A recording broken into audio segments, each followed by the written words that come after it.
नमस्कार, मुद्दा देख रहे हैं आप और मैं हूं आपके साथ ज्योति सांगवान। आज का मुद्दा है हरियाणा विधानसभा के बजट सत्र की कार्यवाही का दूसरे चरण के तीसरे दिन की बात होने वाली है। कई मुद्दों को लेकर बहस देखी गई। विपक्ष ने सरकार को घेरा तो सरकार भी तैयारी के साथ नजर आई। बजट पर चर्चा हुई, सीएम ने बजट पर जवाब दिया। युवाओं, किसानों के नुकसान, साथ ही गिरदावरी जैसे अहम विषयों को लेकर चर्चा की गई। चर्चा का केंद्रीय विषय रहे रोजगार को लेकर फिर विपक्ष ने सवाल पूछा तो सरकार की ओर से जवाब भी दिया गया। सीएम की ओर से आंकड़ों के साथ तुलना की गई और बताया गया कि कर्ज बढ़ा नहीं है बल्कि घटा है। सबसे ज्यादा नौकरी देने का दावा भी सीएम की ओर से किया गया है। साथ ही नेहरू नेता अभय चौटाला की अनुपस्थिति में कांग्रेस विधायक कुलदीप वत्स ने उनके व्यवहार को लेकर नसीहत दे डाली है। उन पर एक्शन लिया जाए ये अपील भी की गई है, मांग भी की गई है। ऐसे में बजट सत्र को लेकर, सत्र के मुद्दों को लेकर चर्चा हम करने वाले हैं। पहले आपको सुनवाते हैं क्या कुछ आज खास रहा। लोन जो है 14-15 का लोन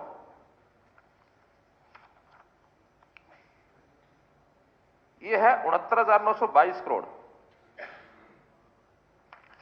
14-15 का लोन ये 47,211 करोड़। 47,211 करोड़ है ये 14-15 का, नहीं 21-22 का है। और 14-15 का है ये है 69,922 करोड़। तो 69,922 करोड़ के बदले वर्तमान में ये 47,211 करोड़ आ गया है। इसका लोन घटा है।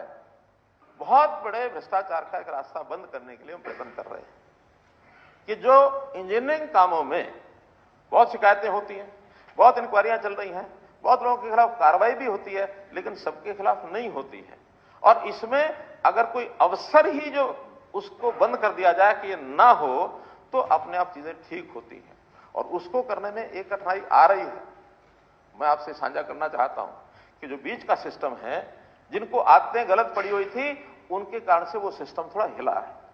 उनको सबको लगता है ये क्या हो गया, हम तो इसी कारण से सरकार में नौकरी करते थे। एसवाईएल के झगड़े में कितने साल से लड़ाई लड़ रहे हैं, आगे भी लड़ करके लेंगे, ऐसा नहीं कि नहीं लेंगे, बहुत नजदीक है। लेकिन जो है उसका प्रबंधन ये नहीं करेंगे तो पीने के पानी का संकट भी हो सकता है। व्यवस्था परिवर्तन में सबसे बड़ा व्यवस्था परिवर्तन परिवार पहचान पत्र का किया, ये बहुत बड़ा परिवर्तन है। और पूरे देश में इस प्रकार का कोई किसी ने ऐसा सिस्टम खड़ा नहीं किया है, दुनिया में भी नहीं किया है। हमको विश्वास है कि हम इस पर एक ऐसा बड़ा प्रयोग करके दिखाएंगे कि हर परिवार हमारे नेट में आ जाए, हमारे दायरे में आ जाए। और कुछ चीजें ऐसी होती हैं कि बजट में जो अपेक्षा, जैसे मैंने बताया कि एक भौतिक दृष्टि से दिखने वाला विकास, ये सब दिखता है, लेकिन अगर देखा जाए तो राजनीति में इससे ऊपर उठ करके भी विचार करना होता है। और उसमें हमने बहुत से ऐसे काम किए हैं अपने इन 8 सालों में। उदाहरण के लिए मानो बेटी बचाओ बेटी पढ़ाओ, अब ये ऐसा कार्यक्रम है, कोई राजनीतिक कार्यक्रम नहीं है, ये एक सामाजिक कार्यक्रम है, दूरदृष्टता का कार्यक्रम है। दूरदृष्टता अगर नहीं होगी तो इसमें आगे आने वाला समाज विकृत समाज होगा। लोन जो है 14-15 का लोन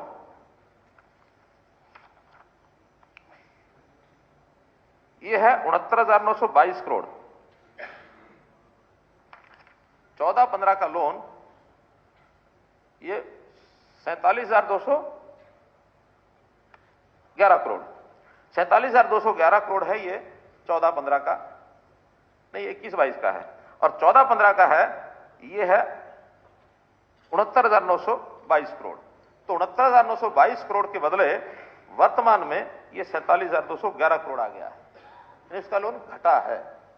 बहुत बड़े भ्रष्टाचार का एक रास्ता बंद करने के लिए हम प्रयत्न कर रहे हैं कि जो इंजीनियरिंग कामों में कल माननीय विधायक श्री अभय सिंह चौटाला जी जो भाषा का इस्तेमाल कर रहे थे वो सदन के लिए शोभा नहीं देता। और मुझे नहीं सर सुनिए, ये बड़ा दुख का विषय है। किसी भी व्यक्ति को ऐसी बात शोभा नहीं देती है और इसके खिलाफ ऐसी कोई कार्रवाई बहुत जरूरी करनी चाहिए। हमारे साथी शमशेर सिंह गोगी हरियाणा की जनता ने चुन के भेजे, कह के ला के बैठा दिया, ला के कोई उनके कर्म और कर्म से नहीं बैठा, वो बैठा अपनी मेहनत से लोगों ने ला के बैठा। तो ऐसे लोगों के खिलाफ कार्रवाई करनी चाहिए। और ये सभ्यता अगर कोई गुंडागर्दी दिखानी है तो ये राजनीतिक छोड़ के लोगों के वहां जाके गुंडागर्दी दिखाए, ये सदन में अच्छी जहां तक सीएमआई की बात करते हैं, सीएमआई के डाटा इतने लगातार चेंज करते हैं।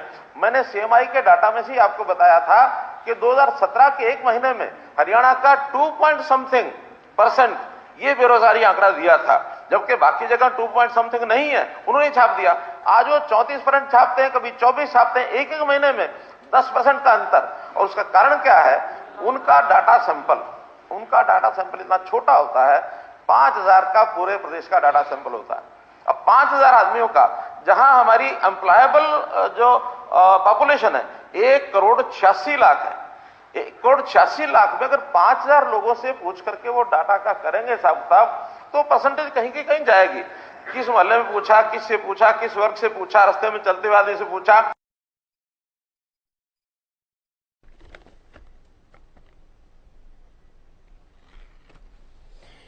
तो अलग अलग देखिए वाइट हमने सुनवाई है और ये बताने का प्रयास रहा है कि किन किन मुद्दों को लेकर बहस हुई है, सवाल जवाब किए गए हैं। सवाल को लेकर सीएम का दावा है पानी हम लेकर रहेंगे।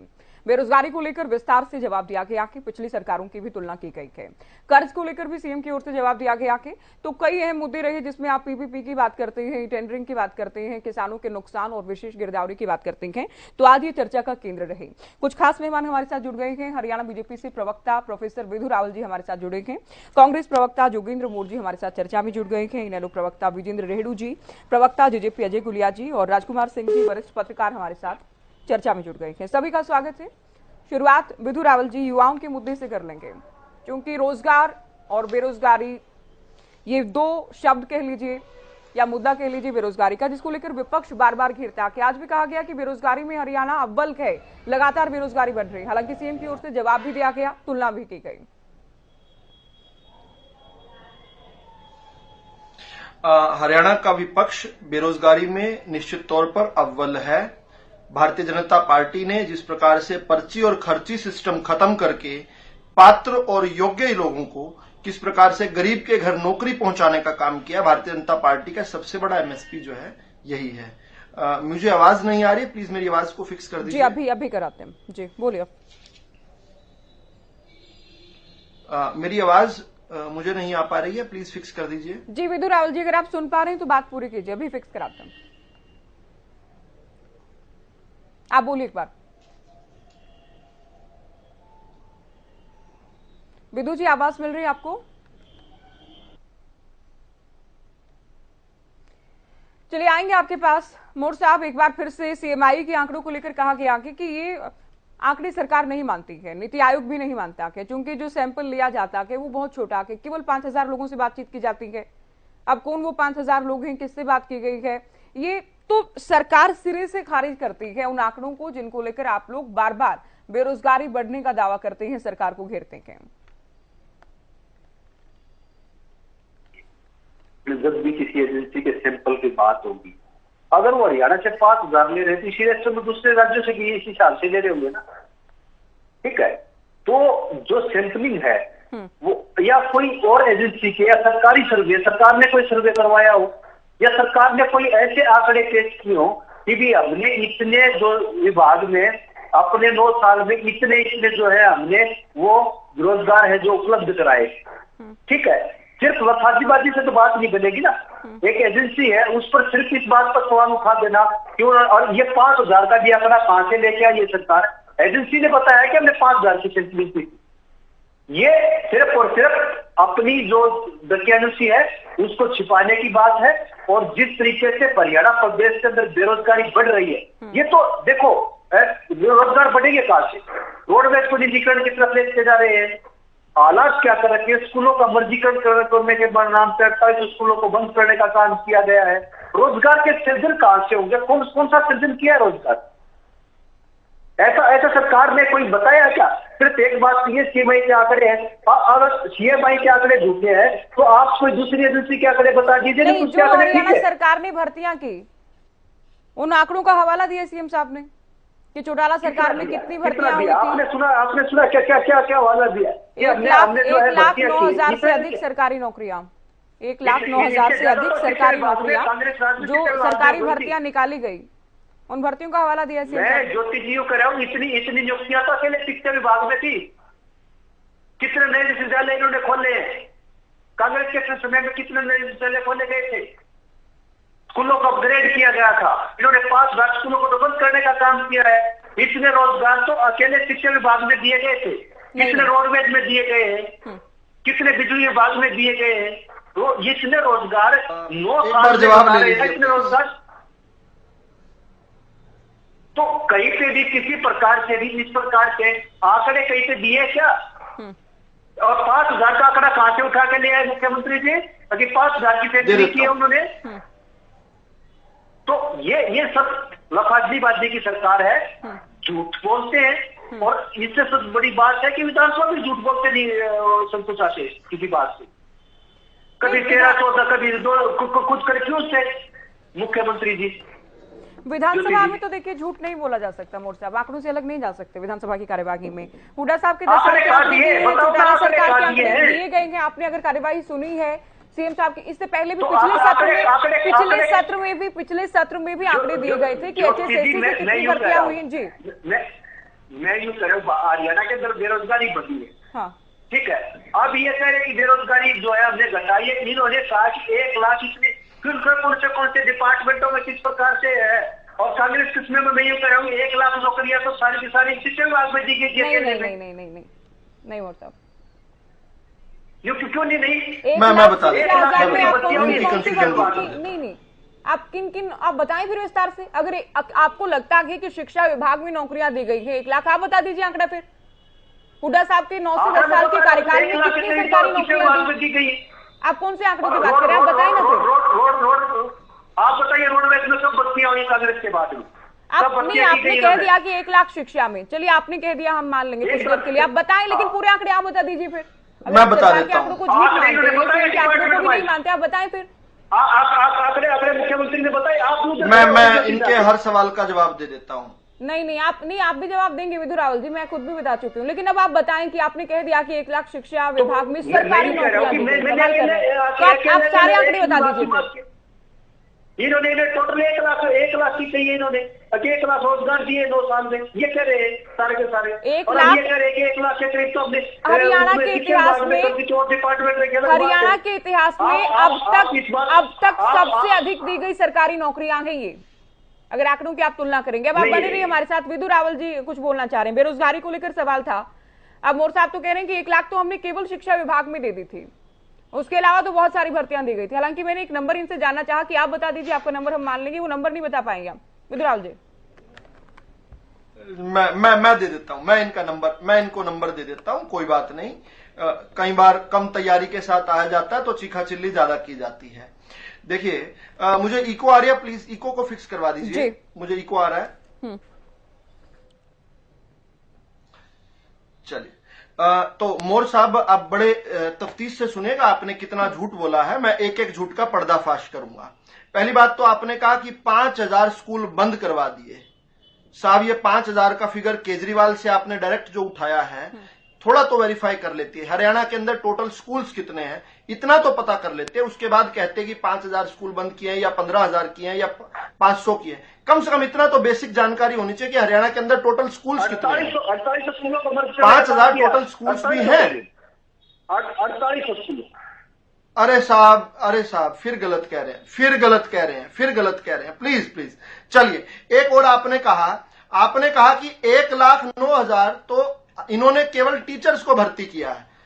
मैं आपको बता देता हूं कि आपके यहाँ टीचर्स को भर्ती करने के लिए school teacher selection board. Joginder ji, आप बीच में नहीं बोलेंगे। आपने जो बोला वो भी रिकॉर्ड हो गया, जो मैं बोल रहा हूं मुझे भी बोलने दीजिए। 20,777 नियुक्तियां की गई थी टीचर्स की, स्कूल टीचर सिलेक्शन बोर्ड द्वारा हुड्डा साहब के 2005 से लेकर 2014 तक, जब हुड्डा साहब की सरकार रही, पौने 10 साल तक 20,777 मैं फिगर देता हूं। आप तैयारी नहीं कर आए, मैं कोई बात नहीं, मैं आपकी मदद करता हूं। इसके अलावा 58,766 ये एसएसबी जो होता था उस समय, स्टाफ सिलेक्शन बोर्ड के तहत हुड्डा साहब ने भर्ती किए थे। 5424 क्लास 1 और क्लास 2, ये सब का जोड़ मिलाकर लगभग 86,000 होता है। अब इन 86,000 में से महत्वपूर्ण बात क्या है कि 11,000 के करीब जो टीचर्स हैं उनकी ज्वाइनिंग आकर हमने करवाई। वो कोर्टों में धक्के खाते रहे, इनमें हिम्मत नहीं थी अपनी सिलेक्शंस की ज्वाइनिंग भी करवाने की। ये उनके साथ इस प्रकार कर रहे थे और इन 11,000 को भी आपके खाते में जोड़कर आपके 86,000 दे देते हैं। अब हमारी बात सुन लीजिए। हमारा जो पहला कार्यकाल था उसमें हमने 71,000 से अधिक सरकारी नियुक्तियां की, जिनमें 68,122 HSSC Haryana staff selection commission के तहत थी। इसके अलावा लगभग 30,000 यानी माफी चाहूंगा 3,030 यानी कि 3,030 HPSC हरियाणा लोक सेवा आयोग हरियाणा पब्लिक सर्विस कमीशन के तहत ये 71,000 हो गई। अक्टूबर 2019 से लेकर पिछले साल दिसंबर तक 30,000 और नौकरियां, जिनमें 28,000 HSSC के तहत की हमने और 1,500 जो है HPSC के तहत की। ये कुल मिलाकर हो गई 1,01,000। पिछले 2 महीने में अलग अलग जो छोटी छोटी सिलेक्शन हुई हैं उनमें मिलाकर 7,500 और ये बन गई 1,09,000। और अभी जो आवेदन हमने लेने शुरू कर दिए हैं, जिनकी 36,000 प्लस क्लास सी की नौकरियां, 36,000 प्लस 3,000 और उसमें जोड़े हैं क्लास सी की नौकरियां जो अप्रैल में हमने भर्ती करने हैं और अगले 3 महीने में 50,000 और। मैं दावे के साथ कहता हूं इनके 9 साल में 9.5 पौने 10 साल में हुड्डा साहब जितनी 86,000 भर्ती करके गए थे उससे दुगने से भी अधिक, बल्कि 2.5 गुना नियुक्ति करके जाएंगे तो जनता के सामने जाएंगे और कहेंगे अब हमें वोट दीजिए। ठीक है विद्युराव जी, आपने आंकड़ों के साथ बताया और समझाया। ज्योति जी केवल 1 मिनट, केवल 1 मिनट और इन्होंने और भी चीजें पूछी, मैं इनको बता देता हूं। हुड्डा साहब के दौरान उनके पौने 10 साल में 20,771 नए उद्योग रजिस्टर किए गए हरियाणा में, जिसके तहत 4,39,852 प्राइवेट नौकरियां अनुमानित तौर पर लगी। इसी हमारे इससे कम अवधि में यानी इससे 1.5 साल कम में केवल 8 साल में 1,59,662 नए उद्योग लगे, जिसके तहत 12,59,121 नौकरियां लगी। और भी जल्दी से मुझे 10 सेकंड और दे दीजिए प्लीज। इसके अलावा सक्षम के तहत 1,75,000 युवाओं को 100 घंटे की नौकरी देकर उनकी मदद की गई। इसके अलावा उबर और किस प्रकार से उबर ओला वगैरह जो है जो सर्विसेज है और जो हमारे रोजगार मेले लगे उसके तहत इससे अलग 1,21,113 और युवाओं को रजिस्टर किया। जो हमारे रोजगार मेले लगे इससे अलग उनमें 45,000 और युवाओं को मिली नौकरियां। यह सारा का सारा अगर क्रम जोड़ लें तो लगभग 20 लाख के करीब हमने नौकरियां दी और आप लोग जो है मुश्किल से 5 लाख दे पाए, जो हमसे 1/4 है। और ये कब जब आप लोग पर्ची और खर्ची लेकर नौकरी देते थे। हमारा सबसे बड़ा यूएसपी क्या है? हमने गरीब को नौकरी दिया, इसलिए गरीब हमें वोट देता है। इनके समय अगर कुछ नौकरी के लिए या तो आपको आप अगली बार कंप्लीट कीजिएगा या आपके पास पैसे होने चाहिए थे। ठीक है मोर साहब, आप आंकड़े नहीं दे पाए थे पहले ही उत्तर में। गरीब को नौकरी नहीं देते थे लोग। विद्युरावल जी ने आंकड़ों के साथ बताया कि आज डिबेट रोजगार के आंकड़ों पे नहीं, ये बहुत बड़ा मुद्दा है। ये बहुत बड़ा मुद्दा है। जब चिरंजीव राव ये कहते हैं कि हरियाणा में बेरोजगारी बढ़ रही है या विपक्ष कहता है बताया गया कि बेरोजगारी बढ़ी नहीं है। हरियाणा बेरोजगारी ये रिपोर्ट बता रही है, हम नहीं बता रहे हैं। रिपोर्ट को तो मान नहीं रही ना सरकार, नहीं मानती उस रिपोर्ट को। रिपोर्ट की तो विश्वसनीयता को लेकर सवाल है। रिपोर्ट ले लीजिए। रिपोर्ट नहीं वो सीमाई को तो मानती नहीं, सरकार नहीं मानती। कबाड़ की टोकरी में फेंक दो, सरकार मानती है और ये नहीं मानती। टोकरी में फेंक नहीं, दो। जो HSSC से जो भर्तियां निकाली गई उनके अगेंस्ट अगर रिक्तियां भरी जाती हैं तो उसमें क्या संशय है सर? सरकारी नौकरियां जो दी गई, क्या उस पर भी आप सवाल खड़े कर सकते हैं? आपका क्या फॉर्मूला है फिर? आपका क्या फॉर्मूला है जब हुड्डा सरकार के दौरान दी गई सरकारी नौकरियों की तुलना की जाए मनोहर सरकार के दौरान दी गई सरकारी नौकरियों से, तो फिर आप बार बार एक ही रिपोर्ट का हवाला देते रहेंगे? आप ये भी नहीं मानेंगे कि सरकारी नौकरियां सबसे अधिक दी गई 9 साल में? बेरोजगारी को लेकर तो बता दिया ना कि 1 महीने में इतना हो जाता है। सीमाई की रिपोर्ट को लेकर तो कभी 34% दिखाते हैं, कभी 25 दिखा देते हैं। इसको आप लोग ये सरकारी नौकरियां जो दी सरकार ने उसको लेकर आप लोग तारीफ नहीं अगर आप करेंगे? मुझे 20 सेकंड और दे दें। नहीं, अजय गुलिया जी इंतजार कर रहे हैं। विदुराव जी आऊंगी मैं, झूठ में आपसे पर्दाफाश कर दूंगा। पूछेंगे जी। केवल 20 आप सेकंड बताइएगा सर, अभी अजय जी इंतजार कर रहे हैं बहुत देर से। अजय गुलिया जी, बार बार बेरोजगारी को लेकर घेरा जाता है विपक्ष की ओर से। नहीं, बिल्कुल घेरना भी चाहिए। मैं तो मानता हूँ अगर कोई कमी है तो उसको घेरना चाहिए, लेकिन एक चीज अभी मैं बहुत मान सम्मान करता हूँ, जोगिंदर मोर जी ने कहा कि हम ये आंकड़े कहाँ से लाते हैं। देखिए, महेश व्यास जी हैं। अब महेश व्यास जी कौन है? ये CMIE के मैनेजिंग डायरेक्टर और CEO हैं महेश व्यास जी। इन्होंने द प्रिंट में, मैं इनको कोट कर रहा हूँ ज्योति जी, इनको कोट, महेश व्यास जी को कोट कर रहा हूँ। इन्होंने कहा that we would like to clarify that CMI sample in Haryana is 5,874 households. The CMI estimates are based on a household survey like PLF's is equal to 2608. इन्होंने कहा कि मैं इनको बता दूं कि महेश व्यास जी ने प्रिंट में, मैं इनको दोबारा से कोट कर रहा हूं, उन्होंने कहा कि जो CMI के सर्वे हैं आई के, ये 5804 लोगों पर किए गए सर्वे हैं, और ये ऐसे ही सर्वे हैं जैसे PLF वगैरह करती है, जिसका कोई एस्टिमेट है 2600 के आसपास का। उन्होंने पूरे हरियाणा प्रदेश के अंदर सर्वे किया। मुख्यमंत्री जी ने इसको 5,500 बताया था। मैं तो कोट उसको कर रहा हूँ जो कंपनी का है, मैं तो उसको कोट कर रहा हूँ। अब ये कह रहे हैं आंकड़े कहाँ से लाते हैं? ये आंकड़े हम उनसे लाते हैं जो कंपनियां स्वयं को आकर के बताती हैं। अब द प्रिंट में उन्होंने इंट्रो दिया और कंपनी की तरफ से सफाई भी दी कि 5800 लोगों पर पूरे हरियाणा प्रदेश के अंदर हमने एक सर्वे किया जिससे ये आंकड़े निकल करके आए।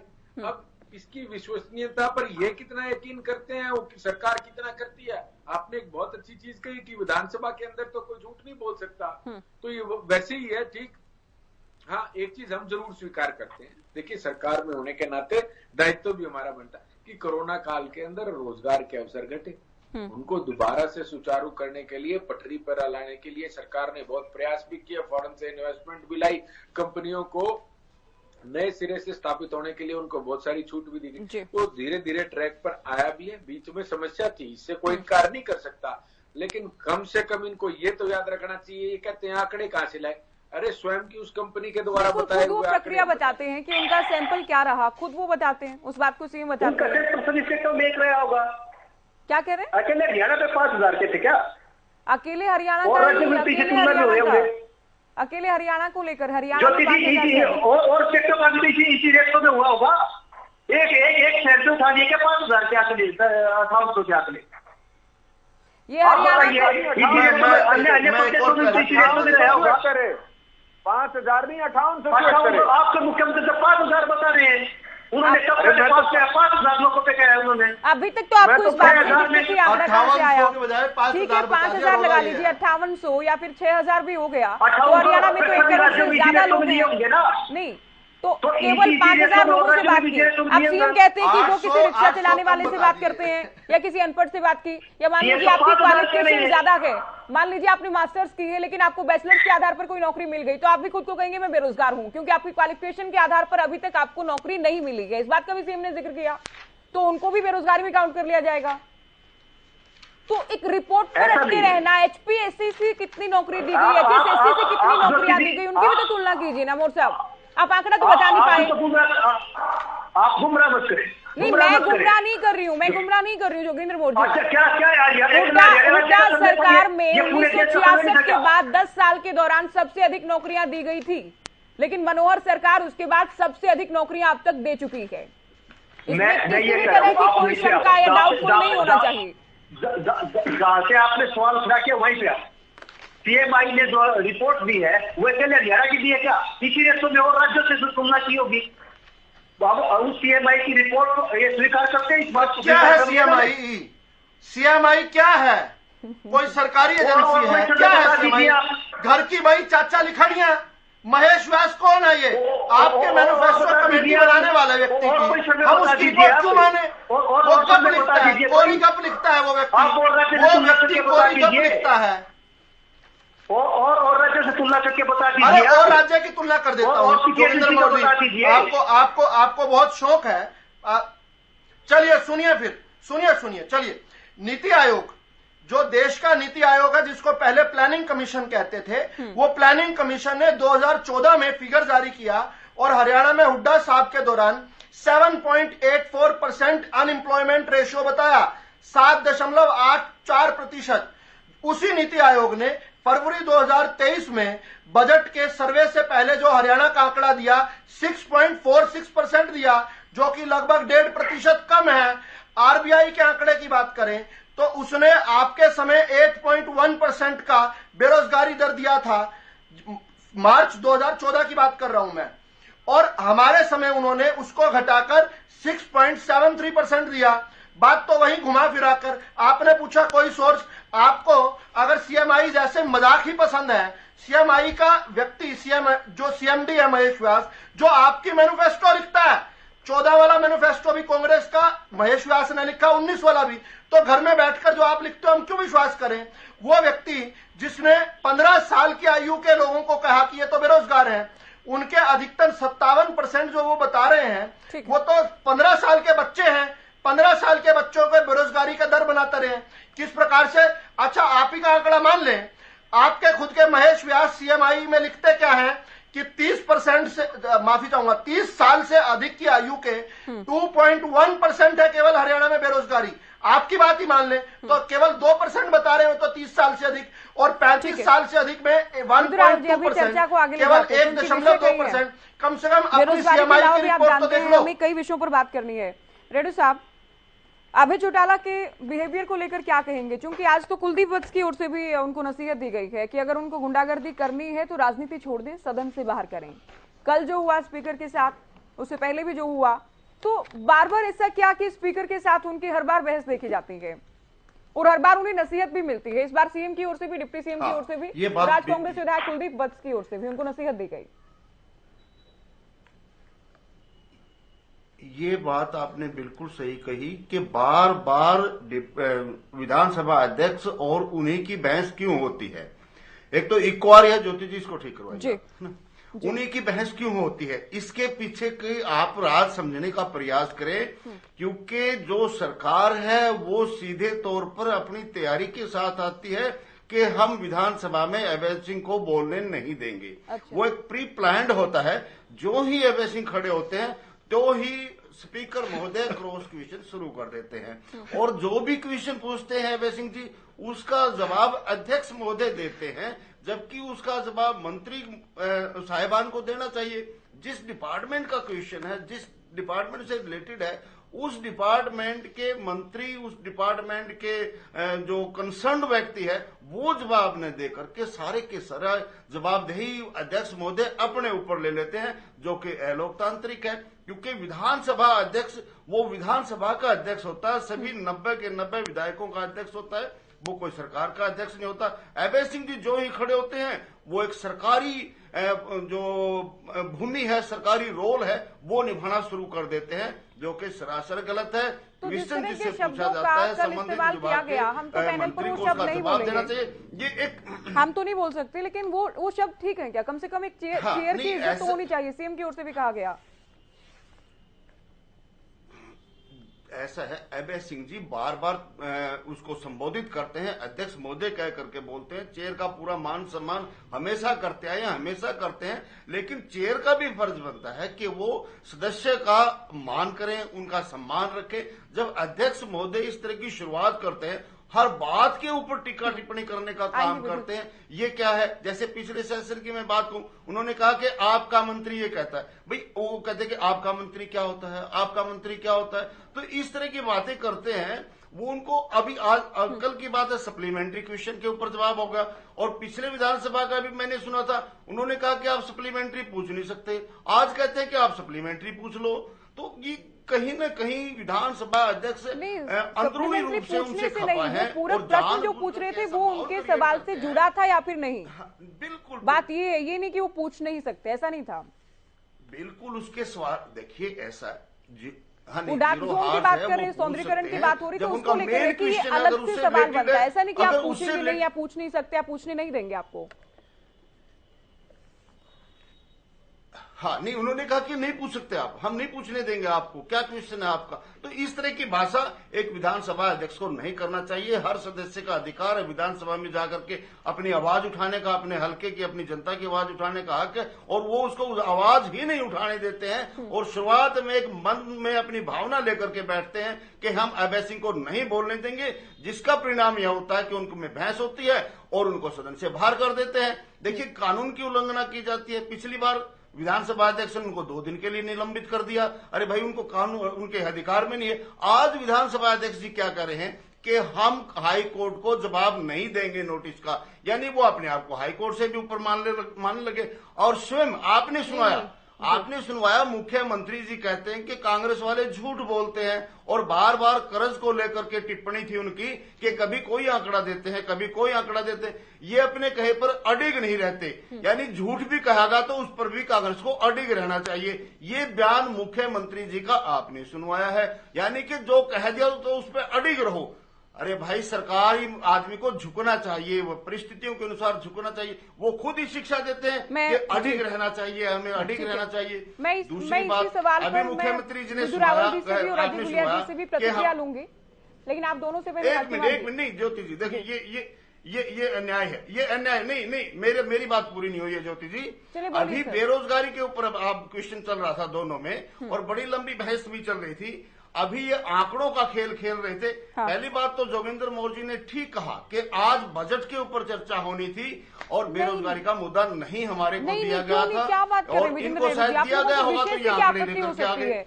क्यों विपक्ष ये चाहता है कि रोजगार पर बात ना हो? बजट क्यों? वैसे तो आप लोग बहुत खुला बोलते हैं इस बात को लेकर, बेरोजगारी बढ़ी, बेरोजगारी बढ़ी है, आज आंकड़े दिए गए हैं तो क्यों नहीं बात करें? ज्योति जी, आप अपने कुलीग से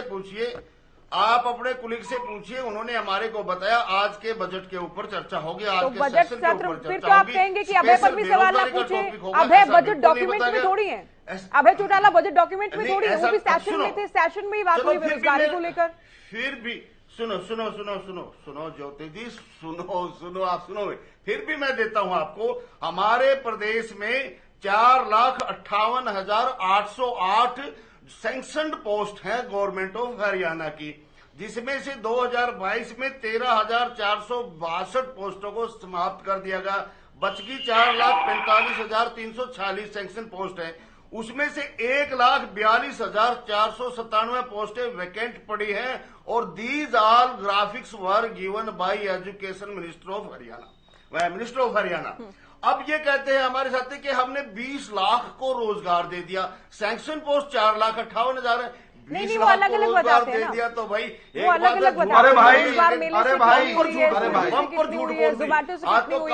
भाई पोस्ट ही 4,58,000। अरे भाई, आपकी कम समझ पर तरस आता है, 20 लाख आपकी कम समझ पर तरस आता है। बम्पर झूठ कमाल कर दिया, जुमले तो सुने थे, ये महाजुमले आने। अरे भाई, ज्योति जी, अरे झूठों के सरताज आपकी समझ पर तरस आता है। सरकारी नौकरियां और कुल नौकरियां, इसमें फर्क है। अभी आज के अखबार में ही छपा हुआ है, कितनी की गई, ये दो चीजें इन्हें नहीं सुनना, 40,000 ये सरकार के पास आती है, और उनमें से केवल 1,20,000 का 1,20,000। अरे मेरी बात पूरी होगी तभी सुनूंगा, बीच में बोलोगे तो क्यों सुनूंगा मैं?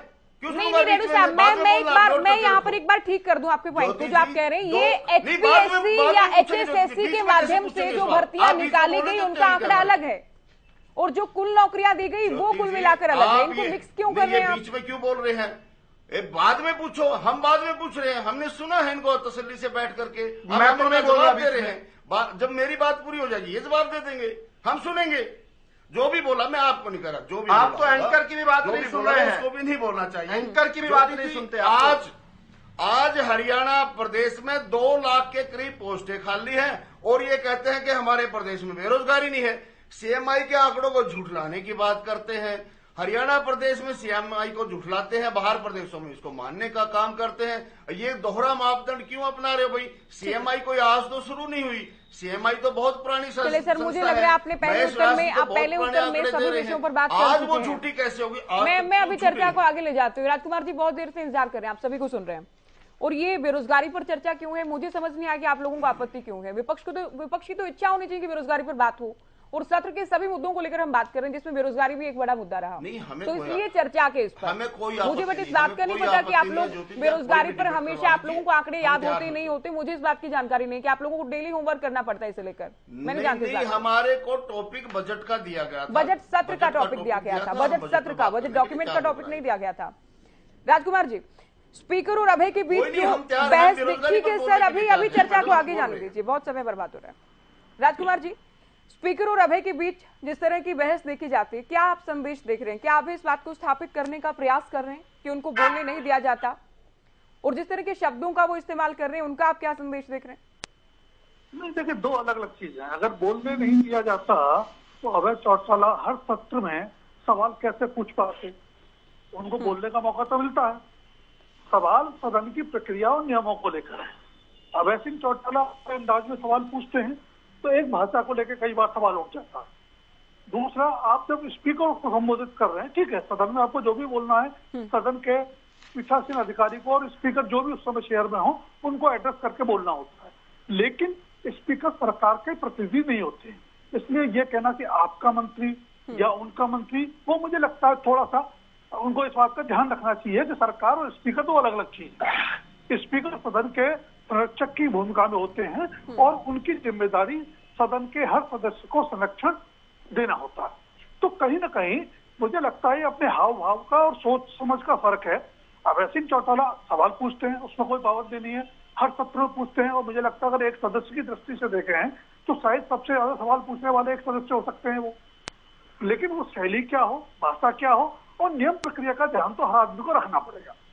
आप ये कहें कि मैं जनता की आवाज बुलंद कर रहा हूँ, अच्छी बात है, पर नियम और प्रक्रिया का तहत करनी पड़ेगी, और नियम प्रक्रिया निर्धारित है। कोई ऐसा नहीं है कि हर सत्र में बदल जाते हैं या सदस्य विशेष के लिए बदल जाते हैं। मुझे लगता है इससे संदेश जा रहा है वो बहुत निराशाजनक है, नकारात्मक है। सदन की गरिमा का ध्यान रखना हर सदस्य का दायित्व। आपकी मंशा अलग हो सकती है, लेकिन जो दिखता है वो आपका आचरण व्यवहार दिखता है, आपके मन में क्या है वो तो दिखता नहीं है। उम्मीद करनी चाहिए कि आने वाले सत्रों में कम से कम इस तरह के अशोभनीय दृश्य नहीं दिखाई पड़ने चाहिए, क्योंकि अभय सिंह चौटाला कोई नए सदस्य नहीं है, वरिष्ठ सदस्य सदन के, तो उनसे नए लोग सीखेंगे भी, तो उनको वो ध्यान रखना चाहिए। जहां तक सवाल चर्चा का है, बजट सत्र में किसी भी विषय पर चर्चा हो सकती है, जो सवाल पूछा जाएगा। बिल्कुल। तो ये आपत्ति, जबकि विपक्ष की जो जोर देकर भूमिका रही है महंगाई पर, बेरोजगारी पर, हमेशा रही है, हर सत्र में रही है और सत्र के बाहर भी रही है।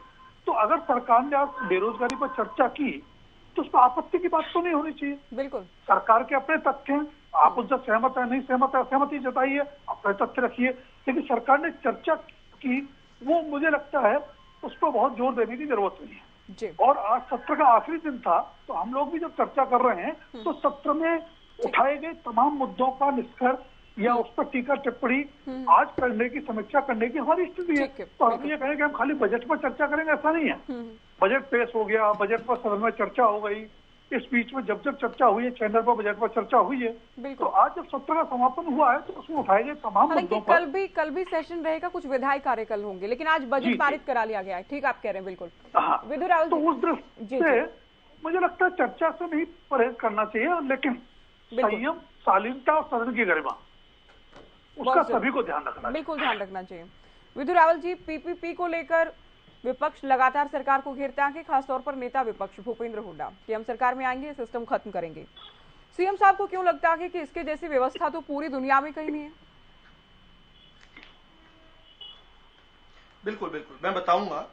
एक और क्लैरिफिकेशन देना चाहता हूं। मेरी टीम ने अभी मुझे एक डाटा दिया है, मुझे इको आ रही है, प्लीज इको को फिक्स करवा दीजिए जी। देखिए, अभी अभी भूपेंद्र सिंह हुड्डा जी के जो प्रवक्ता हैं जोगिंदर मोर जी, उन्होंने कहा कि 5000 स्कूल्स बंद कर दिए। केजरीवाल साहब ने भी इस प्रकार का एक झूठ बोला था।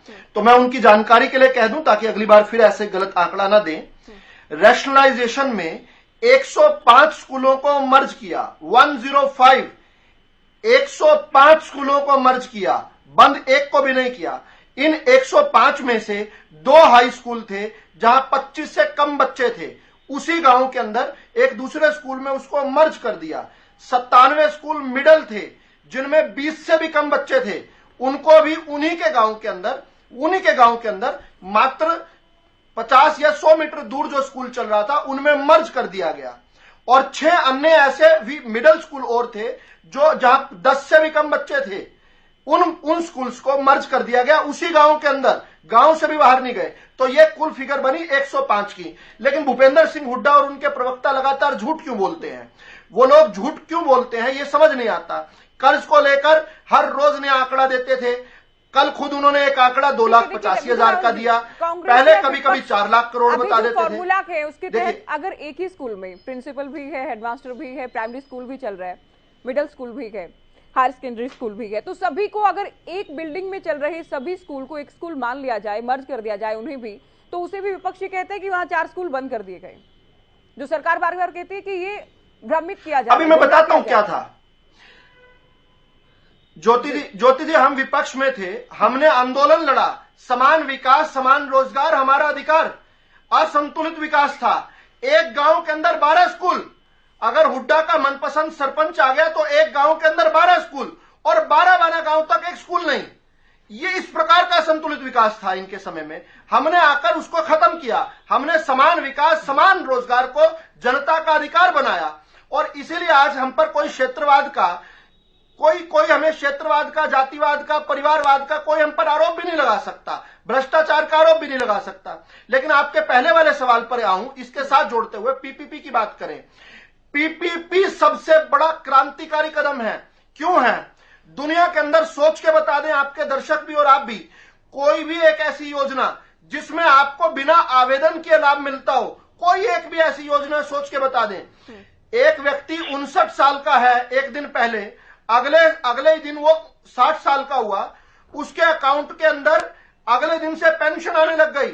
उसे किसी ऑफिस नहीं जाना पड़ा, किसी पोर्टल पर रजिस्टर नहीं करना पड़ा, क्योंकि जैसे ही वो 60 साल का हुआ सरकार ने उसको लाभ देना शुरू कर दिया। ये है पीपीपी। और मैं कहता हूं कि हजारों घोटाले किए कांग्रेस ने, सबसे बड़ा जो घोटाला किया वो था किस प्रकार से गरीब का हक छीन लिया। ये जो बीपीएल परिवार बनाए थे, आप किसी भी गांव में चले जाइए, गांव की सबसे बड़ी कोठी के ऊपर लिखा हुआ बीपीएल परिवार। गांव के सबसे टूटे मकान तो खाली हैं, उनको कोई बीपीएल नहीं मानता। बिलो पॉवर्टी किसको मान रहे हैं? जो गांव के सबसे बड़े, जो हुड्डा चाहे वो गरीब, जो असल गरीब है वो गरीब नहीं था। और हमने आकर एक और बहुत बड़ा भ्रष्टाचार पकड़ा, 4.5 लाख। ज्योति जी 4.5 लाख फिगर बहुत बढ़िया हरियाणा के लिए।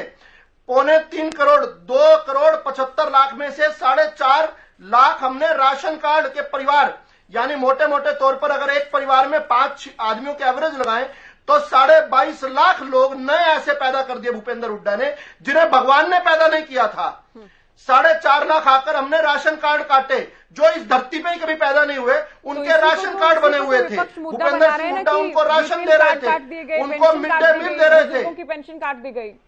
तभी तो विपक्ष कह रहे हैं ना अरे वो पैदा ही नहीं हुए कभी। 4.5 लाख तो जैसे ही यूपीए सरकार के दौरान आधार कार्ड आया, उस आधार कार्ड के साथ जैसे ही हमने लिंक किया, पता चला 4.5 लाख तो ईश्वर ने पैदा नहीं किए, तो भूपेंद्र सिंह हुड्डा ने उनको पैदा भी कर दिया, उनको बड़ा भी कर दिया, उनकी शादियां भी कर दी, उनके बच्चों के एडमिशन भी करवा दिए, उनके बच्चों की मिड डे मील भी चली गई। और ज्योति जी महत्वपूर्ण क्या है, 4.5 लाख को 35 से गुना करो, हर महीने उनको 35 किलो गेहूं भी जा रहा था, जो कभी पैदा ही नहीं हुए। ये किसके खाते जा रहा था, ये पता करने की बात है। सबसे बड़ा घोटाला है ये, और इसलिए मैं कहता हूं सबसे बड़ा क्रांतिकारी व्यवस्था परिवर्तन करने वाला कोई कदम है तो पीपीपी है। किस प्रकार से, एक जवाब मुझे इंडियन नेशनल लोकदल का भी देने दीजिए। समय कम है सर, कुछ और बिंदु हैं जिन पर चर्चा करनी है, अगर हो पाए तो। अबे चौटाला वाला बहुत जल्दी से देखिए। अभय चौटाला जी के साथ एटीट्यूडनल प्रॉब्लम है। अभय सिंह चौटाला जो है वो कांग्रेस के समय उनको कितना सम्मान मिला वो एक बार जांच कर ले। हमने जब पिछली बार वो नेता प्रतिपक्ष थे, हमने 48 साल हरियाणा के बनने के बाद हमने एक नई परिपाटी शुरू की। नेता प्रतिपक्ष को विधानसभा के अंदर एक विशिष्ट कमरा, एक अलग कमरा दिया, लगभग कैबिनेट मंत्री के लगभग सम्मान दिया। किसी भी पूर्ववर्ती सरकार ने विपक्ष के नेता को कभी सम्मान नहीं दिया, हमने दिया, अभय सिंह चौटाला को दिया। और ये आकर किस प्रकार से बात करते हैं, इन्होंने गुंडागर्दी वाली सरकारें चलाई, उसी एटीट्यूड में है। जनता ने हैसियत तो केवल एक विधायक की छोड़ दी, लेकिन डिबेट पर भी इन्हें बहुत सबसे ज्यादा समय चाहिए। और किस प्रकार से इन्हें सत्ता के अंदर भी सबसे अधिक समय चाहिए, ध्यान आया जनता इनकी हैसियत अजय गुलिया जी को समय नहीं नहीं मिल पाया आज बिल्कुल भी। अजय गुलिया जी, हालांकि पीपीपी को लेकर बात करनी थी, लेकिन ई टेंडरिंग को लेकर बात कर लेते हैं। आपकी पार्टी के विधायक ही कहते हैं कि 5 लाख का जो कोटेशन के आधार पर समय सीमा तय की गई है, माफ कीजिएगा राशि तय की गई है सरपंचों के लिए, वो नाकाफी है, उसे बढ़ाया जाए। सदन में भी आवाज उठाई गई। हालांकि 5 लाख भी वो इमरजेंसी के लिए सरकार की ओर से किया गया। ज्योति जी देखिए, हमने तो चर्चा, जब आप और हम इस बारे में आपके टीवी चैनल पे कई बार चर्चा कर चुके हैं। हमने तब भी कहा था जननायक जनता पार्टी की ओर से कि हमारे यहाँ पर हमारे संगठन की प्रमुख रूप से मांग है कि किसान जो ये सरपंच भाई हैं, ये बिछुड़े हुए प्रतिनिधि, इनकी बात को माना जाए और बैठ करके फैसला करेंगे, बैठ करके बातचीत से इसका हल निकालेंगे।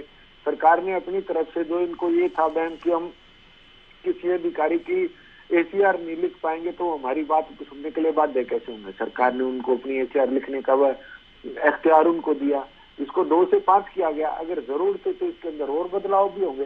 सिर्फ ये एक इमरजेंसी फंड है, अन्यथा अभी देखिए 5 लाख क्यों, 5 करोड़ के काम कराएं गांव में। आप अपनी मांग सरकार तक मांग पत्र के जरिए आप सरकार के पास रखिए और सरकार उसका टेंडर करा करके 5 लाख क्यों, 5 करोड़ तक के गाँव में काम होने चाहिए। ये सारी चीजें हैं। देखिए अब कोई भी नया सिस्टम आता है ज्योति जी, मैं आज अगर जिस हिसाब से पहले UPI के थ्रू पेमेंट की जब बात आई तो देश के अंदर सबसे बड़ी बात हुई कि सब्जी वाला मर जाएगा, वो कैसे करेगा, गरीब आदमी का क्या होगा। लेकिन लोगों ने उसको अपनाया, उससे लाभ हुआ। किसान के खाते में जब सीधा पैसा जा रहा था तो सबने इसका ऐतराज किया था। कांग्रेस पार्टी ने तो मुखरता के साथ कहा कि इसको लागू नहीं होने देंगे, ये तो ये। लेकिन आज किसान उस बात से लेकर के खुश है। कोई नई चीज आई है तो दुष्यंत जी बिल्कुल एडमेंट नहीं है लोगों से बातचीत करने के लिए, सलाह लेने के लिए, लोगों से विचार विमर्श करने के लिए वो तैयार रहते हैं। इसको बढ़ाया गया, आवश्यकता पड़ी तो इसको और भी बढ़ाने का काम सरकार करेगी। देखिए कोई भी किसी भी चीज को लेकर के सरकार रिजिड ना एडमेंट है। बढ़ोतरी भी हो सकती है किसी चीज को, लेकिन सरकार के साथ बातचीत करके ही हल निकलेगा। 5400 प्रस्ताव भी आए, आप ये मानिए 6200 सरपंचों में से 5400 पंचायतों ने अपने प्रस्ताव भी दिए। वो चाहते हैं कि गांव का विकास हो। ठीक है जोगेंद्र मोर जी, देखिए किसानों पर कुदरत की मार एक बार फिर से पड़ी है। अब सीएम की ओर से जो ऐलान किया गया कि 72 घंटे के अंदर पोर्टल पर अपनी जानकारी दें और सरकार विशेष गिरदावरी कराएगी, मुआवजा दिया जाएगा, नुकसान की भरपाई होगी, क्या इस फैसले की तारीफ होनी चाहिए? बिल्कुल, हमने तो पहले ही मांग की थी कि अवैध जो सरकार है वो विशेष गिरदावरी करा किसानों को मुआवजा दे दो। लेकिन ये सरकार कहती है, अब आप देखिए किसानों की दुर्गति धान के समय में देख लीजिए, गन्ने का सबसे पहले हरियाणा में सबसे ज्यादा रेट दिया जाता था, पहली बार हरियाणा में अन्य प्रदेशों से कम रेट दिया गया। तो ये तो दिखती चीजें हैं। और मुझे तो ज्योति जी एक बात समझ में आती, आप सवाल क्या करते हैं, जवाब कहाँ पे ले जाके क्या दिए जाते हैं। हमने जो रेट उजली में बात कही, हमने कहा था आज की चर्चा विधानसभा सत्र पे है, एक खाली बेरोजगारी पे नहीं। एक बात, दूसरी बात मैं आपको पीपी की बात करने चाह रहा हूँ, इसी की आड़ लेके कितनी तो विसमितियां इसमें आ रही है, कितनी मतलब कंप्लेंटें जो है वो दर्ज है, कितने लोगों की पेंशन काटने का काम किया है। विजय राहुल जी चिल्ला कर बोलते हैं, बेवजह की बात करते हैं, कांग्रेस सरकार ने भ्रष्टाचार, एक भ्रष्टाचारी सरकार ये 2 साल की सरकार में कोई एक मुकदमा दर्ज कर पाई है किसी के खिलाफ? बेमतलब की चैनल पे बैठकर गुमराह करना, मां और बेटा दोनों जमानत पर बाहर हैं। जहां पर भूपेंद्र सिंह हुड्डा 6 मुकदमों में जमानत पर बाहर है। चिदम्बरम 106 दिन जेल के अंदर रहकर आए हैं। और क्या चाहते हो? 106 दिन जेल में चिदम्बरम रहकर आए हैं। रात में हुड्डा जी दिखाई देते। और क्या चाहते हो? और किसको जेल करवाना, लिस्ट बता दो। आप अपनी सरकार की उपलब्धियां गिराइए, अपनी सरकार के काम बताइए। रिलेटेड कांग्रेस की सरकार, अरे भाई आप सरकार का आपको मौका दिया है जनता ने, आप बीच में बोलते हैं, आपके बीच में बोला एक बार भी, आपको तहजीब नहीं है, दूसरों को तहजीब सिखाते हैं आप। अभय चौटाला को तहजीब और को तहजीब सिखाएंगे, आपको खुद को डिबेट में बैठने की तहजीब नहीं है।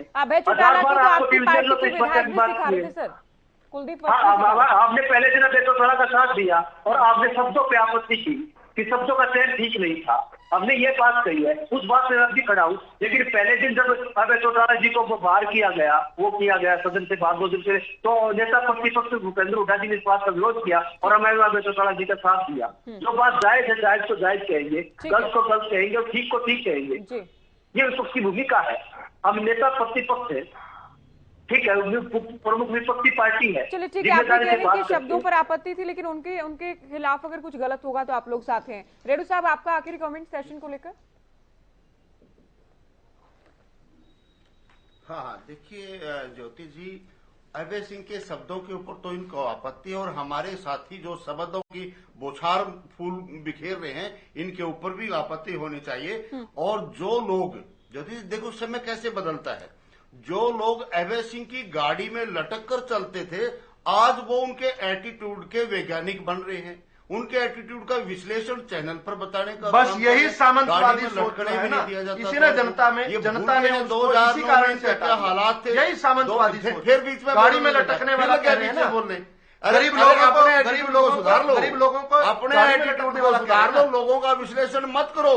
आपको गरीब लोगों को गाड़ी में लटकने वाला कह रहे हैं ना, मैं कितने जनता ने आपको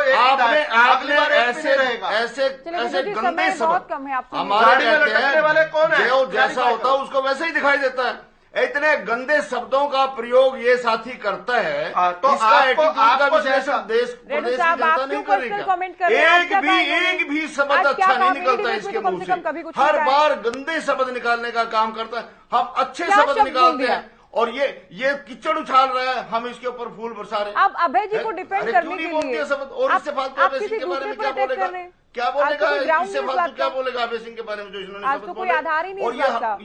चलिए सर, बहुत कोई कम समय एक शब्द जो मैंने गलत बोला हो ऐसा है, मैं इसका बुरा नहीं मानता, मैं बुरा नहीं मानता, क्योंकि जैसा इसका स्वभाव है वैसे ही बोलेगा ही, तो मेरे कहने से तो बदलेगा नहीं है, इसका जैसा एटीट्यूड है मैं थोड़ा बदल पाऊंगा, इनके परिवार वाले नहीं बदल पाए इसको, मैं कैसे बदलूंगा?